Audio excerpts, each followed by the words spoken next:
Mandela demonstrated that action and ideas are not enough.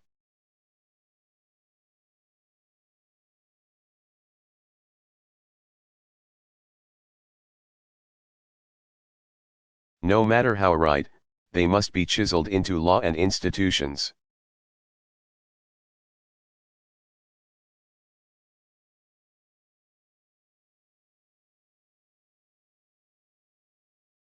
He was practical, testing his beliefs against the hard surface of circumstance and history.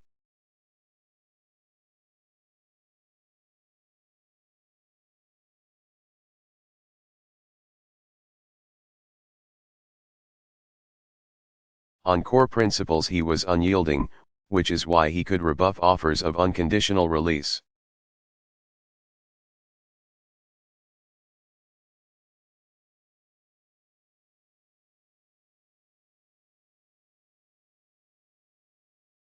Reminding the apartheid regime that prisoners cannot enter into contracts.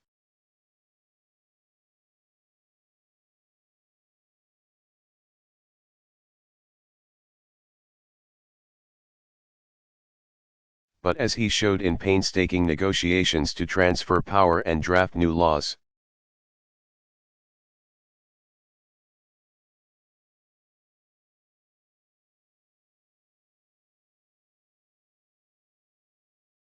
He was not afraid to compromise for the sake of a larger goal.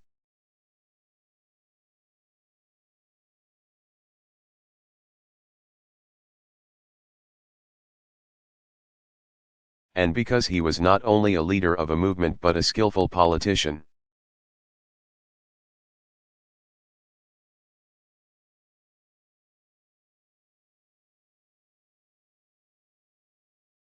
The constitution that emerged was worthy of this multiracial democracy.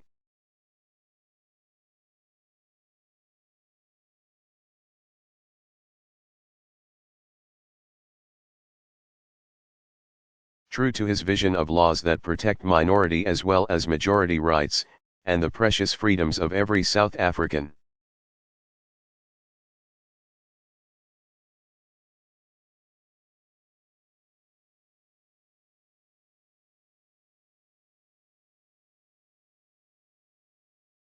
And finally, Mandela understood the ties that bind the human spirit.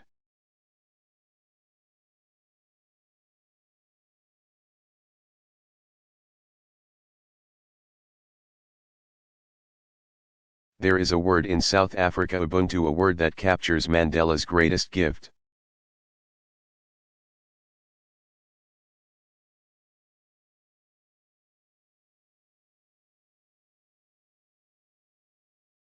His recognition that we are all bound together in ways that are invisible to the eye, that there is a oneness to humanity.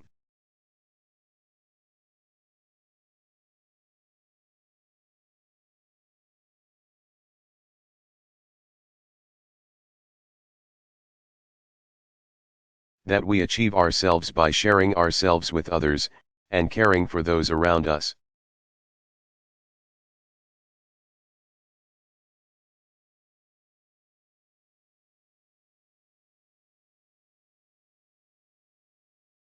We can never know how much of this sense was innate in him, or how much was shaped in a dark and solitary cell.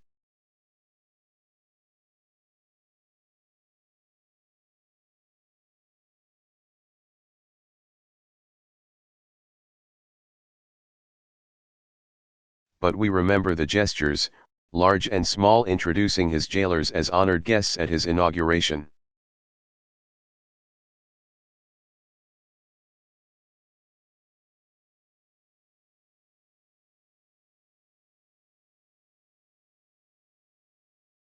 Taking a pitch in a Springbok uniform, turning his family's heartbreak into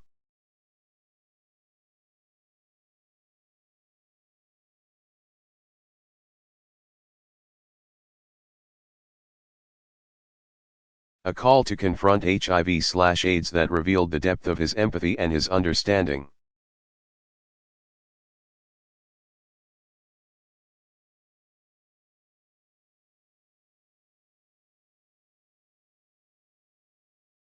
He not only embodied Ubuntu, he taught millions to find that truth within themselves.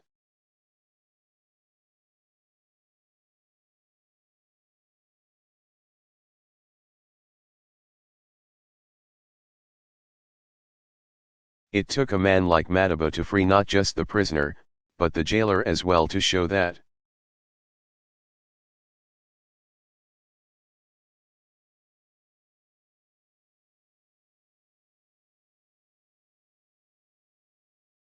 you must trust others so that they may trust you, to teach that reconciliation is not a matter of ignoring a cruel past.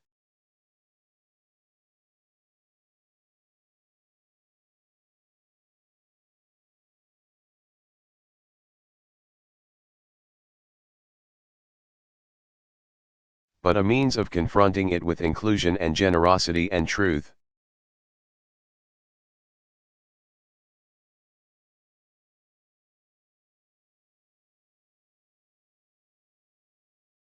He changed laws, but he also changed hearts.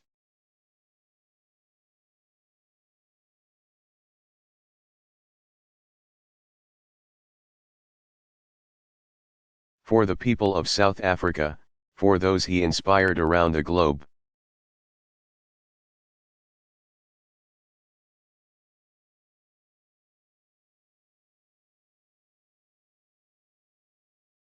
Madaba's passing is rightly a time of mourning, and a time to celebrate a heroic life.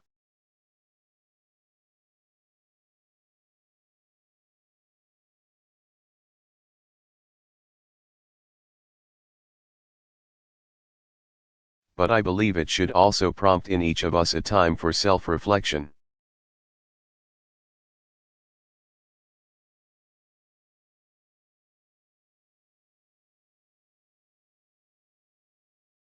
With honesty, regardless of our station or our circumstance.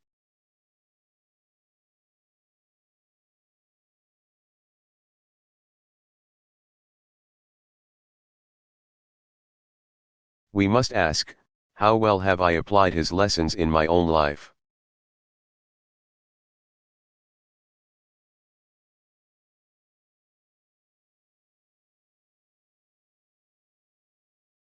It's a question I ask myself, as a man and as a president.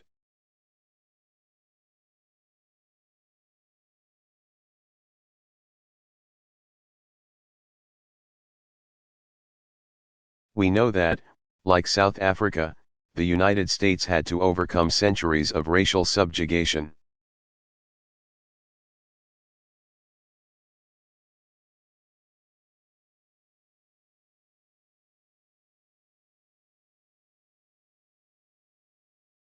As was true here, it took sacrifice, the sacrifice of countless people.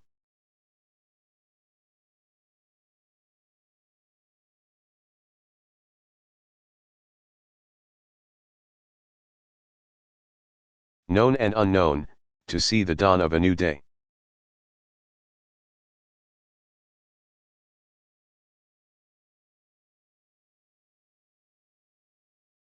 Michelle and I are beneficiaries of that struggle.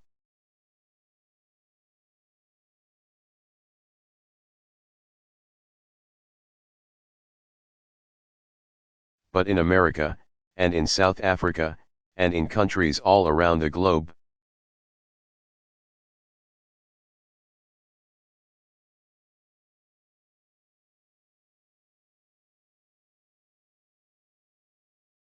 we cannot allow our progress to cloud the fact that our work is not yet done.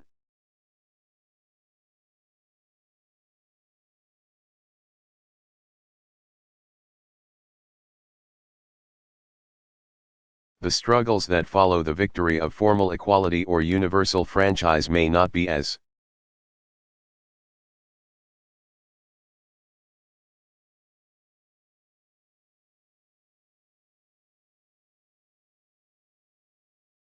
filled with drama and moral clarity as those that came before, but they are no less important.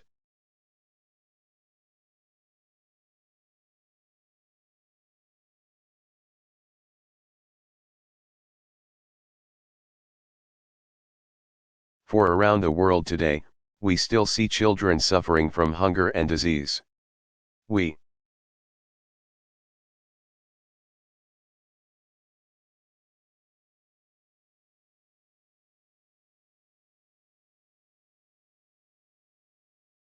still see run-down schools.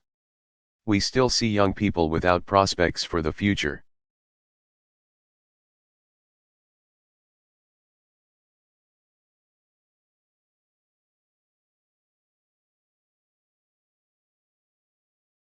Around the world today, men and women are still imprisoned for their political beliefs.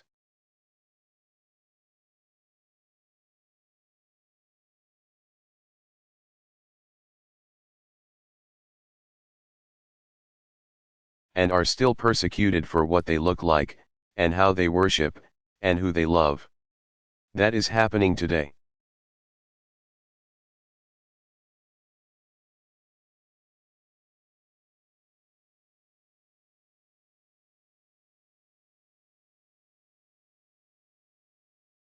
And so we, too, must act on behalf of justice.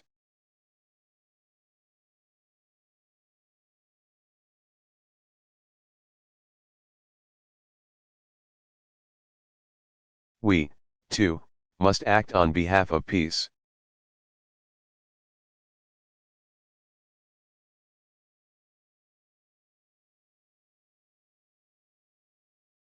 There are too many people who happily embrace Mataba's legacy of racial reconciliation.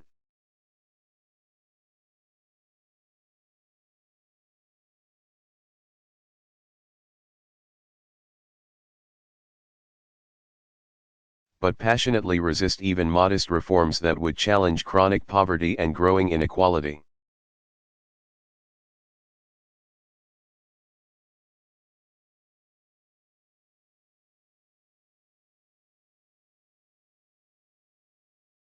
There are too many leaders who claim solidarity with Mataba's struggle for freedom.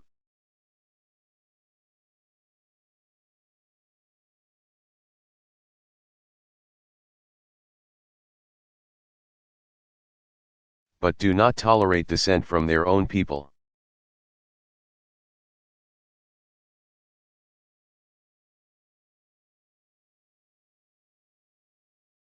And there are too many of us on the sidelines.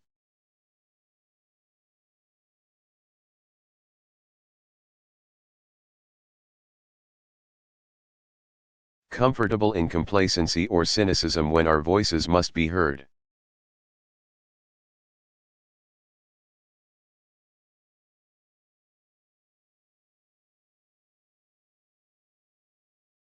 The questions we face today: how to promote equality and justice, how to uphold freedom and human rights.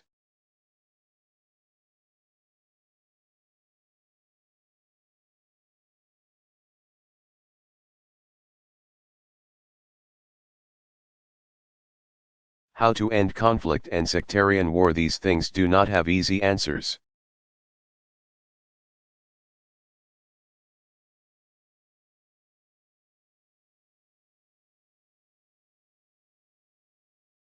But there were no easy answers in front of that child born in World War I.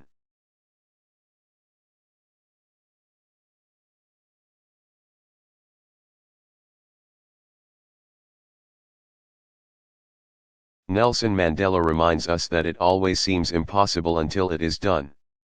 South Africa shows that is true. South Africa shows we can change.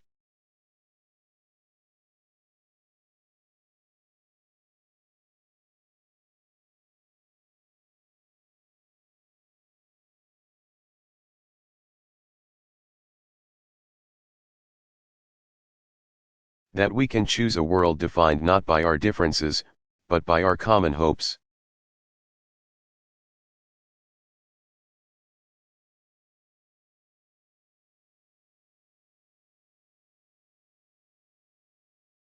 We can choose a world defined not by conflict, but by peace and justice and opportunity.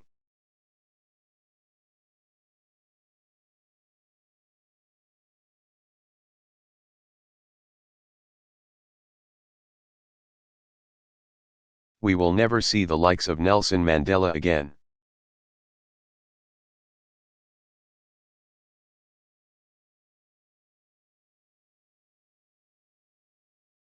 But let me say to the young people of Africa and the young people around the world, you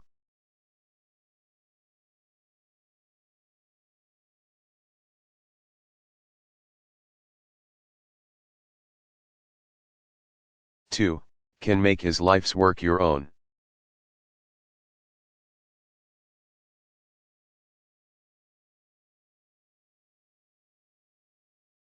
Over 30 years ago, while still a student,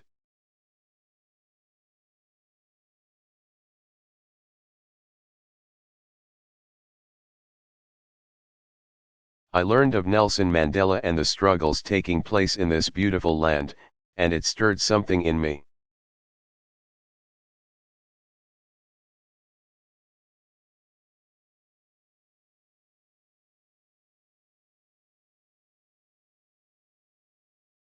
It woke me up to my responsibilities to others and to myself.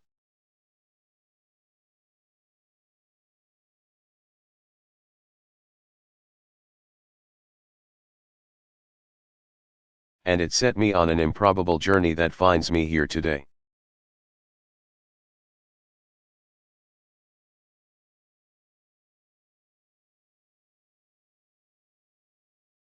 And while I will always fall short of Madiba's example,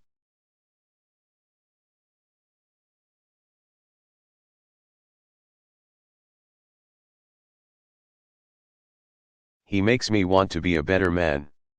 He speaks to what's best inside us.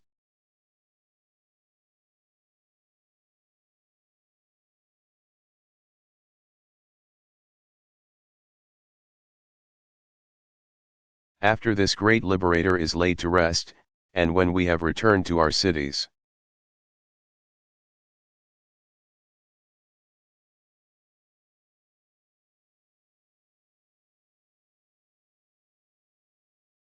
and villages and rejoined our daily routines, let us search for his strength.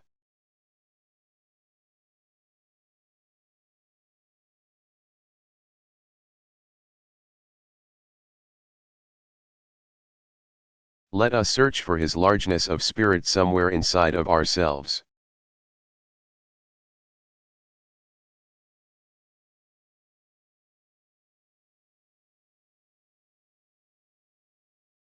And when the night grows dark, when injustice weighs heavy on our hearts,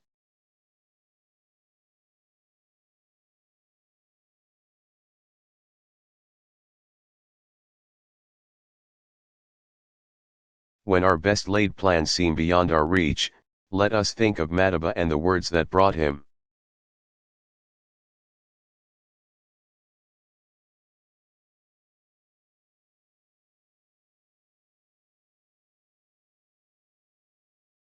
Comfort within the four walls of his cell, it matters not how strait the gate.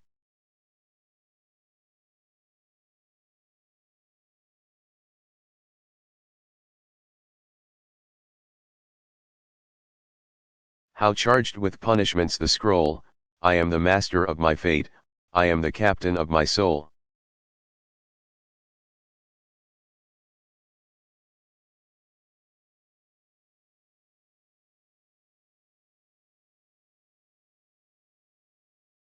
What a magnificent soul it was.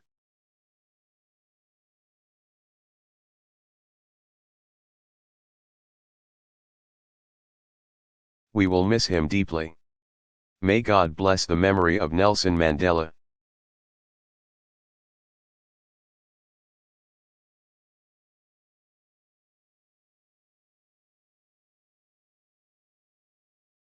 May God bless the people of South Africa.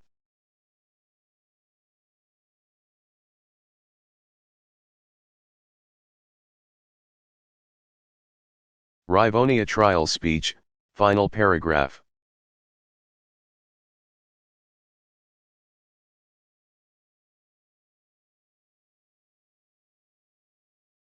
Barack Obama.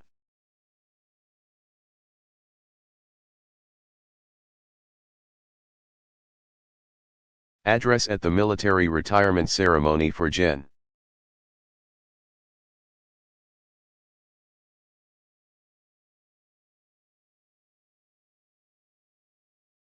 Martin Dempsey.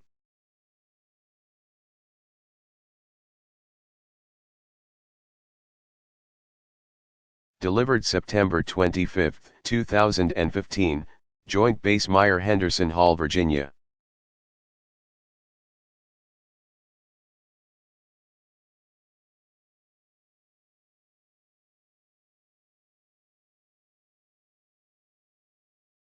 "45 years ago in June of 1970 a telegram arrived.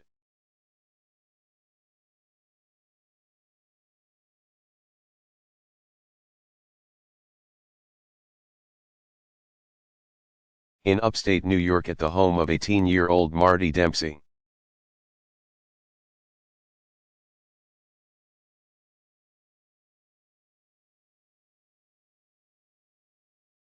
Congratulations, it read, you are appointed to the West Point class of 1974, Marty was honored.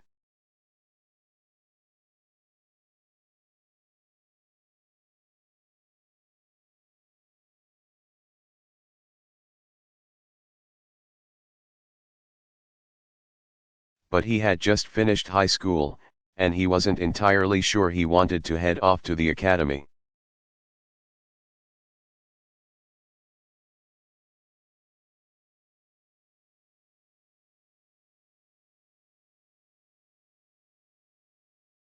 His mother, I'm told, thought different.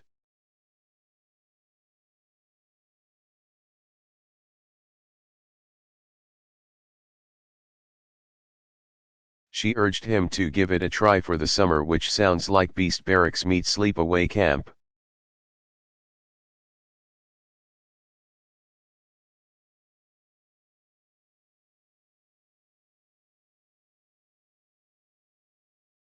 Over the decades that followed, he patrolled the Iron Curtain, commanded divisions on desert battlefields.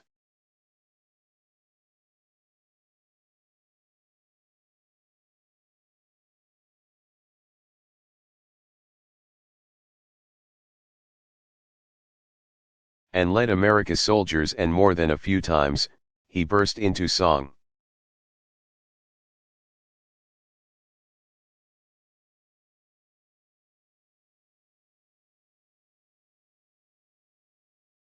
And over these last 4 years, Marty's wisdom, his vision,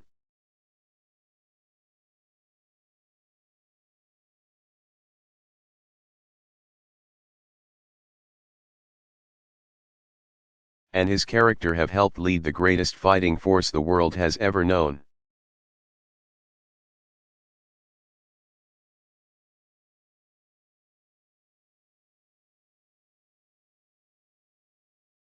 Secretary Carter, Deputy Secretary Work, members of Congress and the Joint Chiefs.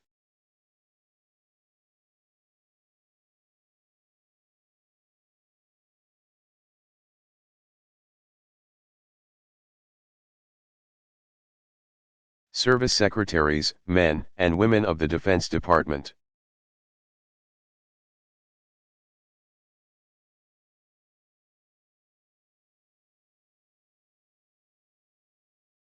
Our armed forces and our military families, it is a deep honor to join you as we pay tribute to a singular leader for our military and our nation.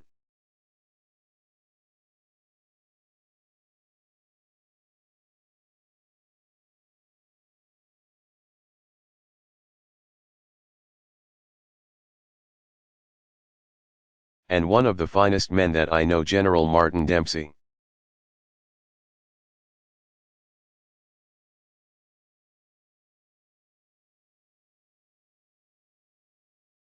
A little over 4 years ago, I tapped Marty to serve as Chief of Staff of the Army.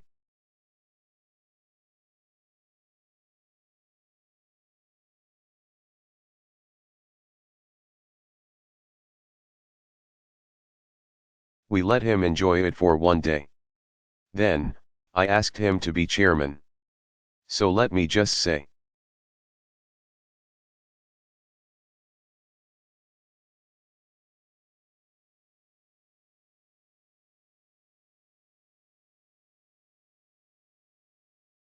Marty, and more importantly, Deanie, this time I promise, no surprises tomorrow.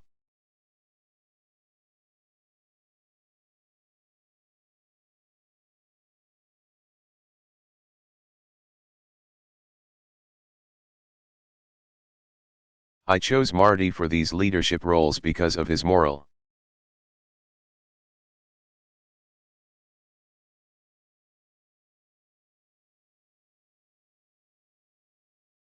fiber and his deep commitment to American strength and values.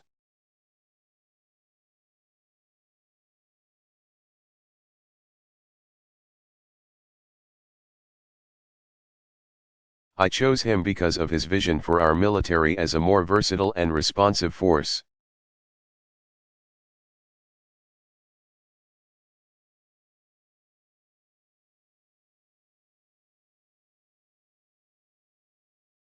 I chose him because he had the steady hand we needed in this moment of transition as we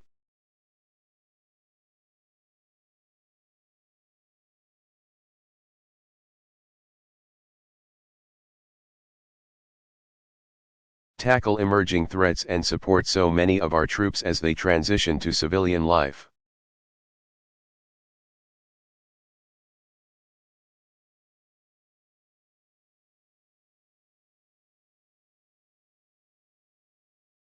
And I've seen Marty manage each of these challenges with integrity and foresight and care.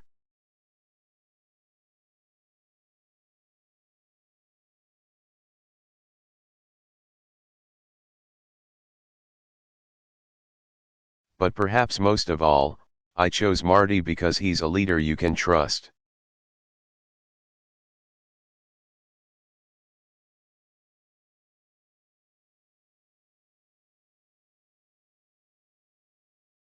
Marty, you've always given it to me straight.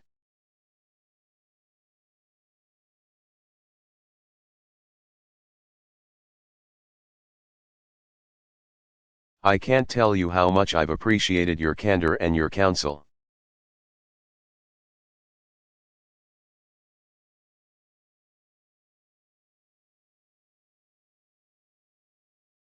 And I've seen you build that trust not just with me, but across our military.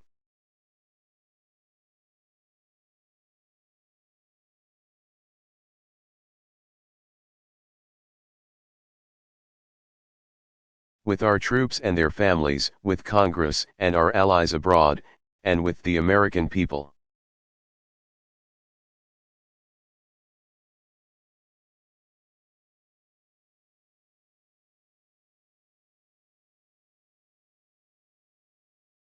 Today, thanks in no small measure to Marty's leadership.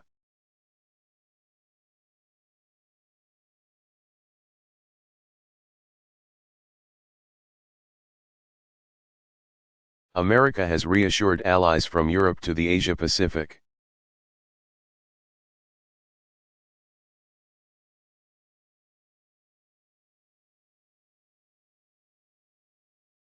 We ended our combat mission in Afghanistan and brought America's longest war to a responsible end.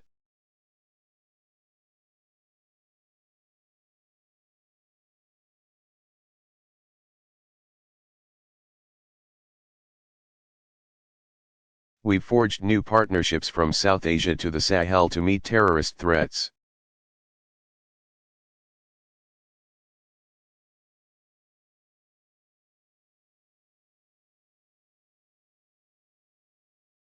We've built a coalition that is combating ISIL in Iraq and Syria.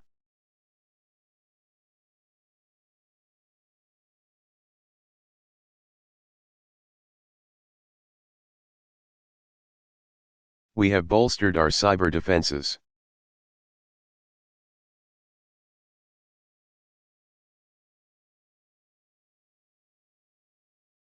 We helped halt the spread of Ebola in West Africa.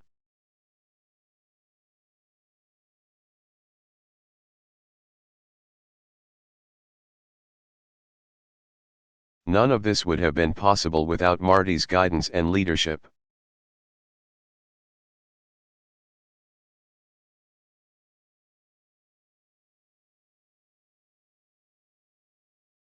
And what makes it more remarkable is that he's guided our forces through a time of reckless budget cuts.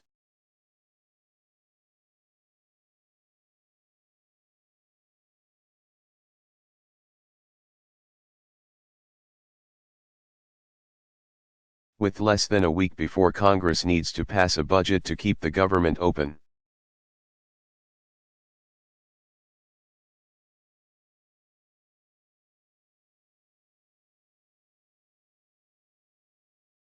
Let me just say, now is not the time for games that lock in sequester.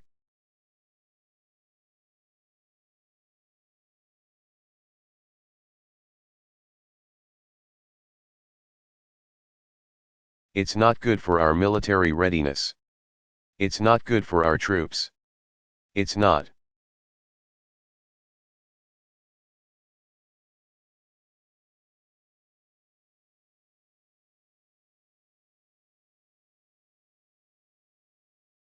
good for our family.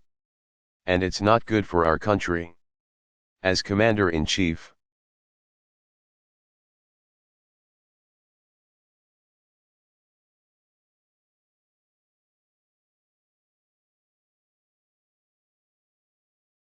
I believe we should invest in America and in our national security, and not shortchange it.